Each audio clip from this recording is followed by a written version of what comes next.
Welcome to Storytime with Sugar. Today we're reading The Saggy, Baggy Elephant.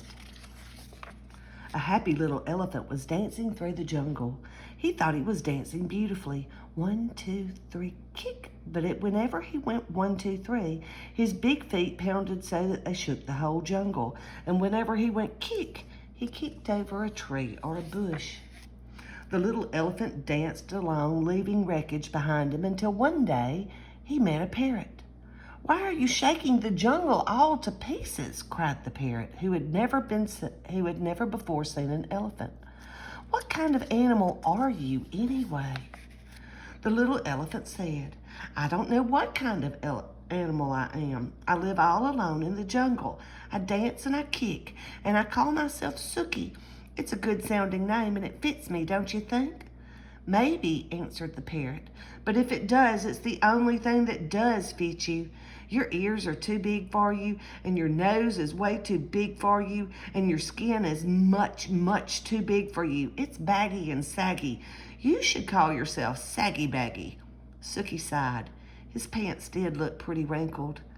"I'd be glad to improve myself," he said, "but I don't know how to go about it. What shall I do?" "I can't tell you. I never saw anything like you in all my life," replied the parrot. The little elephant tried to smooth out his skin. He rubbed it with his trunk. That did no good. He pulled up his pants legs, but they fell right back into dozens of wrinkles. It was very disappointing, and the parrot's saucy laugh didn't help a bit. Just then a tiger came walking along. He was a beautiful, sleek tiger. His skin fit him like a glove. Suki rushed up to him and said, "Tiger, please tell me why your skin fits so well.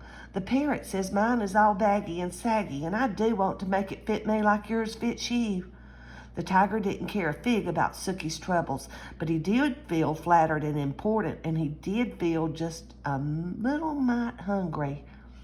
"My skin always did fit," said the tiger. "Maybe it's because I take a lot of exercise. But," added the tiger, "if you don't care for exercise, I shall be delighted to nibble a few of those extra pounds of skin off for you." "Oh, no thank you," cried Suki. "I love exercise. Just watch me." Suki ran until he was well beyond reach. Then he did somersaults and rolled on his back. He walked on his hind legs and he walked on his front legs. When Suki wandered down to the river to get a big drink of water, he met the parrot. The parrot laughed harder than ever. "I tried exercising," sighed the little elephant. "Now I don't know what to do." "Soak in the water the way the crocodile does," laughed the parrot. "Maybe your skin will shrink."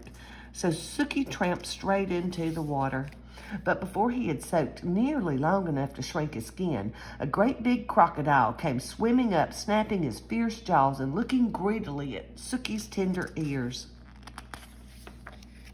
The little elephant clambered up the bank and ran away, feeling very discouraged.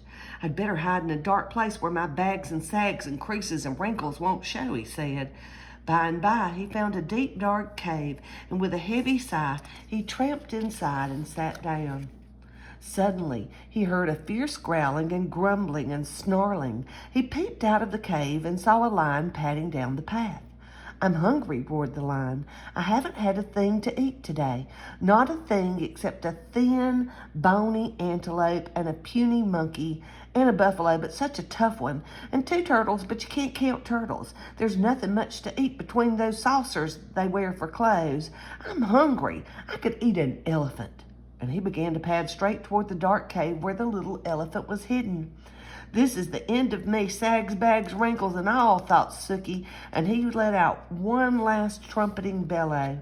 Just as he did, the jungle was filled with a terrible crashing and an awful stomping.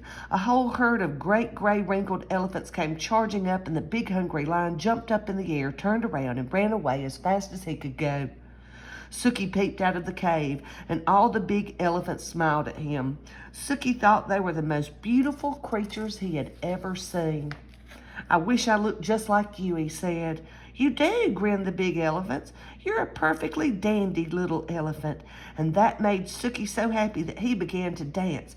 1, 2, 3, kick, through the jungle with all those big, brave, friendly elephants behind him. The saucy parrot watched them dance, but this time he didn't laugh, not even to himself.